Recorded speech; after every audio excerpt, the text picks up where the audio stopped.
Hoje, iremos entender com mais detalhes sobre as membranas biológicas, um complexo sistema formado por inúmeras moléculas que incluem os fosfolipídios e que detém papel essencial na manutenção de funções específicas no interior da célula.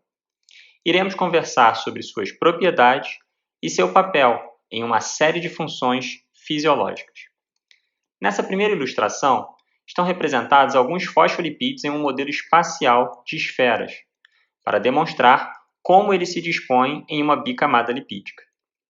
Essas moléculas estão dispostas em um fino filme e, como já discutimos anteriormente, as propriedades anfipáticas dos fosfolipídios os mantêm unidos por conta das interações hidrofóbicas e hidrofílicas, das caudas apolares e das cabeças polares.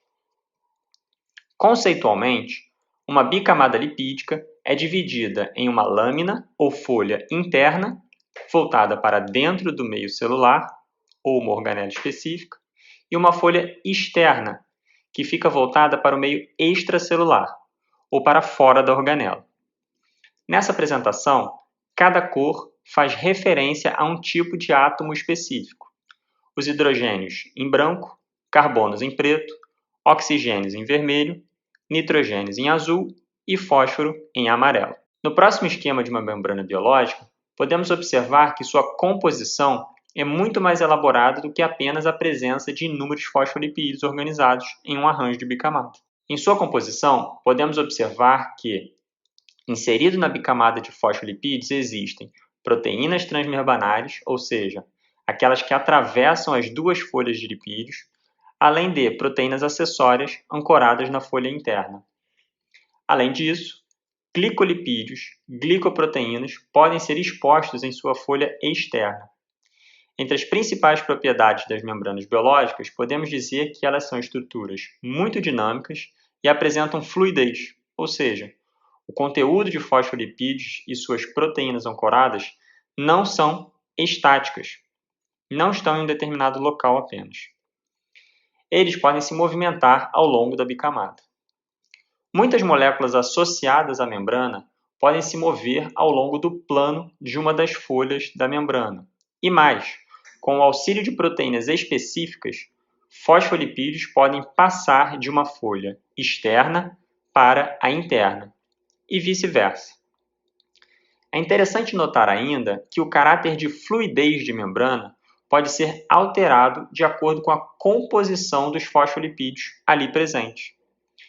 Outra propriedade é a de ela servir como uma barreira impermeável a moléculas hidrossolúveis. Para atravessar uma membrana, moléculas devem apresentar algum caráter apolar. Nessa aula, daremos foco apenas à composição lipídica das membranas, com algumas breves informações sobre proteínas transmembranares. Vamos falar sobre os 4 principais tipos de fosfolipídios presentes em membranas biológicas. São eles a fosfatidiletanolamina, representado em verde, a fosfatidilserina, em amarelo, a fosfatidilcolina, em roxo, e a esfingomielina, em vermelho. Dei destaque aqui, com as respectivas cores, as regiões distintas de cada fosfolipídio. Observem que, com exceção da fosfatidilserina, todos os outros exemplos citados dispõem de carga geral neutra. Veremos à frente a importância dessa carga levemente negativa da fosfatidilserina em um importante processo de sinalização celular. Um dos papéis desempenhados pelas membranas biológicas é o de compartimentalizar diferentes organelas no interior da célula. Organelas estas que executarão funções específicas para a manutenção da vida celular. Por essa razão, a composição lipídica das diferentes membranas de organelas será distinta, de acordo com a função que desempenham. No gráfico colorido, trago resultados que mostram a composição de diferentes membranas no interior de hepatócitos de ratos. Vemos, por exemplo, que a membrana plasmática, ou seja, a membrana que delimita a região interna da externa de uma célula, apresenta uma grande quantidade de moléculas de colesterol. O colesterol é uma molécula classificada como esteroide Iremos falar mais sobre ele nessa e em aulas futuras. Vejam que cada tipo de membrana apresentará uma composição distinta de um ou outro fosfolipídio. Porém, os 4 principais tipos são os citados acima. Reparem, entretanto, que a fosfatidilcerina não está enumerada nesse gráfico. Entenderemos o porquê em breve. Um outro exemplo importante para mencionar é a cardiolipina, representada no gráfico em azul. Veja que ela está em bastante quantidade presente na membrana mitocondrial interna. Vocês irão aprender ao longo das aulas de metabolismo energético que a mitocôndria tem um papel essencial no fornecimento de energia química na forma de ATP, também conhecido por trifosfato de adenosina.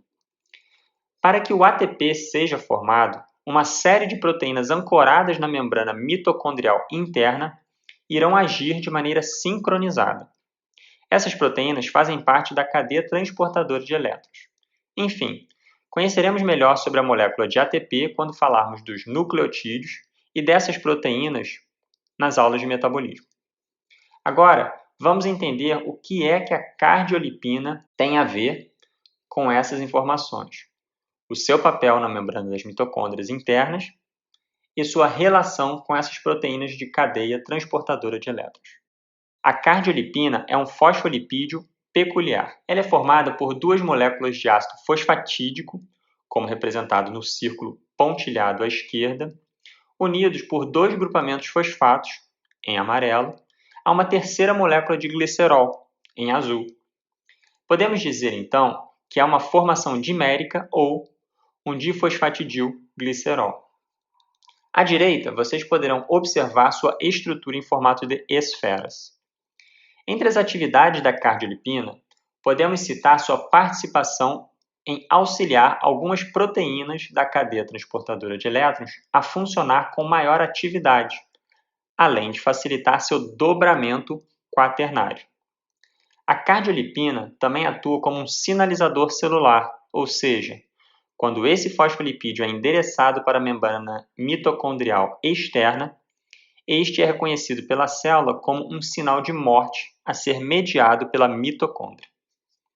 Por último, sua estrutura singular funciona como um tampão de prótons, ou seja, o aprisionamento de um próton em uma estrutura bicíclica ocorre entre os grupos fosfatos para auxiliar tanto no fornecimento quanto na absorção desse próton, de forma a manter o pH constante próximo à região da membrana interna da mitocôndria. Agora que já entendemos que a composição dos fosfolipídios das membranas biológicas irá variar de acordo com a organela que a membrana delimita, podemos aprofundar um pouco mais na próxima propriedade das membranas, o fato de serem estruturas muito dinâmicas.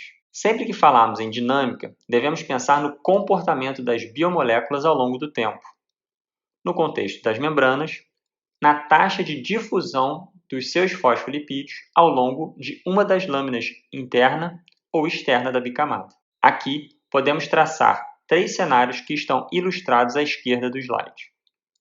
A difusão entre uma lâmina e outra sem o gasto de energia, a difusão lateral dentro de uma mesma lâmina, também sem o gasto de energia, e o transporte com gasto de energia de uma lâmina para outra. Nesse último caso, haverá a necessidade de uma enzima transmembranar para auxiliar no processo, mediante a quebra de uma molécula de ATP para o fornecimento de energia. Vejam nas ilustrações que a passagem de fosfolipídios de uma lâmina para a outra, sem o auxílio de enzimas especializadas nesse processo, ocorre de forma muito lenta. Leva até dias para ocorrer. Já a difusão dentro de uma mesma lâmina ocorre a uma taxa muito mais rápida, mesmo sem o gasto de energia. Entre as enzimas que auxiliam nesse transporte de fosfolipídios de uma folha para outra com gasto de energia, temos as flipases, que atuam transportando lipídios da folha externa para a interna, as flopases, da folha interna para a externa, ou as flip-flopases, que são menos específicas, podendo fazer os 2 trajetos, como ilustrado no esquema. Esses mecanismos nos dão uma ideia do quão dinâmico pode ser o transporte de lipídios no interior das membranas. Mas qual seria o propósito de membranas biológicas apresentarem esses mecanismos de difusão de fosfolipídios? Bem, uma das implicações desses mecanismos de difusão é a formação de uma composição assimétrica entre as folhas das bicamadas lipídicas. Essa assimetria de fosfolipídios entre as lâminas interna e externa das bicamadas tem importante função em processos celulares, como, por exemplo, na definição da curvatura das membranas, no ancoramento de proteínas na porção do citosol da célula, na sinalização para o processo de morte celular programada, também chamado de apoptose, na ativação de plaquetas para o processo de coagulação sanguínea e até na liberação de neurotransmissores. Vejam, portanto, no gráfico à direita do slide, a distribuição assimétrica de alguns fosfolipídios pelas lâminas interna e externa de bicamadas. Vejam um exemplo da fosfatidilcerina, muito presente na lâmina interna. Veremos no próximo slide que o transporte desse fosfolipídio para a lâmina externa representa um sinal para que a célula ative a sinalização de morte celular. Vamos lá. Aqui eu trago um exemplo da importância da assimetria na composição de lipídios de membrana plasmática. Nesse artigo, publicado na revista científica Science, em 2013, eles identificaram que existe uma proteína transmembrana chamada XKR8 que, mediante sua ativação, ela é responsável por promover o transporte de fosfatidilcerina da lâmina interna para a lâmina externa. E quando isso ocorre, a célula interpreta como um sinal pró-apoptose, ou seja, que a célula precisa morrer. Células vizinhas, conhecidas por fagocitárias, ou seja, que participam no processo de destruição de outras células, reconhecerão esse sinal de fosfatidilcerina na lâmina externa das células e irão se aproximar para destruí-la. Na imagem da esquerda, é possível observar a utilização de uma proteína fluorescente chamada GFP, que foi usada para reportar a localização da proteína de interesse no estudo, a XKR8. E nós podemos perceber que ela está localizada na periferia da célula, na membrana plasmática. Essa proteína XKR8 nada mais é que uma flopase, como falamos anteriormente, que quando ativa, transporta fosfatidilcerina para a lâmina externa, dando sinal para a morte da célula. Tratando agora de uma outra propriedade de membranas lipídicas, veremos que elas são estruturas fluídicas, ou seja, elas podem alterar sua viscosidade de acordo com determinados fatores. A temperatura e a própria composição de fosfolipídios da membrana estão entre os exemplos de fatores que influenciam sua viscosidade. Como apresentamos anteriormente, ao mencionar sobre ácidos graxos saturados, uma membrana pode se apresentar em um arranjo muito próximo ao cristalino, aqui chamado de paracristalino ou em gel, onde as cadeias longas de ácidos graxos estão mais organizadas, estendidas e compactas. Esses fosfolipídios da membrana podem ainda, mediante aumento de temperatura, ou seja, aumento da energia térmica do sistema, transitar para um estado mais fluídico, como representado na ilustração à direita. Quando falamos agora na composição lipídica da membrana e seu impacto no processo de fluidez de membrana, não podemos deixar de citar a molécula de colesterol.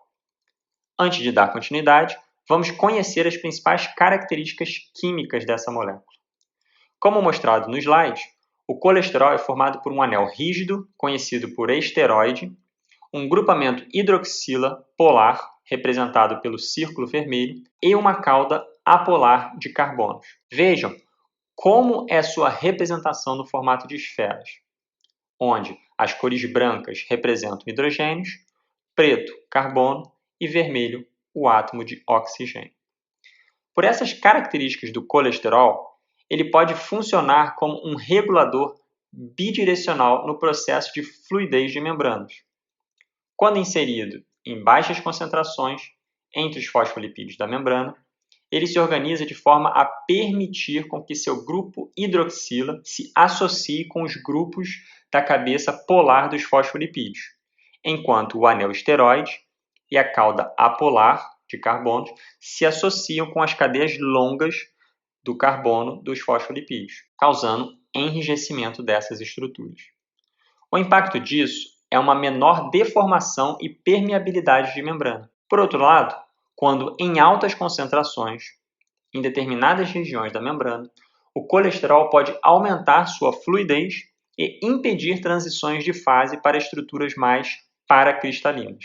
Um último ponto a destacar sobre membranas lipídicas, e fascinante para muitos cientistas, é o que chamamos de microdomínios de membranas, ou balsas lipídicas. Essas balsas são assim chamadas pois, ao observá-las em uma membrana biológica, tem-se a impressão de que elas representam pequenas balsas ou canoas imersas em um mar de lipídios. Esses microdomínios são o resultado de pequenas transições de fases temporárias por conta da composição lipídica que se formam nesses segmentos. Essas regiões são ricas em dois tipos principais de lipídios, os esfingolipídios e o colesterol. Muitos desses esfingolipídios apresentam cadeias longas de ácidos graxos, o que favorece com que esses microdomínios tenham uma espessura ligeiramente maior quando comparado às regiões tradicionais da membrana. Outro aspecto importante a mencionar é a disposição espacial desses lipídios nessas regiões. Vejam na ilustração à direita superior a disposição de um esfingolipídio e do colesterol em modelo de esferas, em uma região de microdomínio de membrana. O esfingolipídio se assemelha a um triângulo invertido, enquanto o colesterol, uma molécula menor, a um triângulo em sua posição tradicional. O impacto desse arranjo espacial é o de promover maior facilidade para o dobramento e curvatura da membrana nessas regiões. Os microdomínios facilitam também a ancoragem de uma série de proteínas de membranas, proporcionando a hospedagem de proteínas especializadas para determinados eventos celulares. As proteínas caveolinas são um exemplo interessante. Essas proteínas se ancoram por meio de alguns grupos de palmitoil e miristoil, formando estruturas diméricas, como ilustrado no esquema. É muito interessante notar o propósito desse processo. Esses segmentos de microdomínios mais flexíveis a processos de curvatura de membrana, somado à participação dessas proteínas especializadas, como a caveolina, auxiliam em um evento de invaginação de parte da membrana, ou seja, na retração de parte dessa membrana para a região do citosol da célula, formando o que chamamos de cavéolas. Esse processo celular é muito comum e muito observado para o transporte de mercadorias, digamos assim, outras moléculas no interior celular e para fora dela. Entre os processos fisiológicos que fazem uso desse requintado mecanismo, podemos citar o brotamento de vesículas do complexo de Golgi, uma outra organela, o processo de exocitose e endocitose, a fusão de endossomos com organelas lisossomais, no processo de infecção virais, na fusão do óvulo com o espermatozoide, na separação de duas membranas plasmáticas durante o processo de divisão celular e muitos outros. Pois bem, pessoal, espero que tenham percebido a importância das membranas lipídicas e quão versáteis elas são para a manutenção da vida de uma célula e dos diversos processos da fisiologia de nosso organismo. Por hoje é só, pessoal. Até a próxima.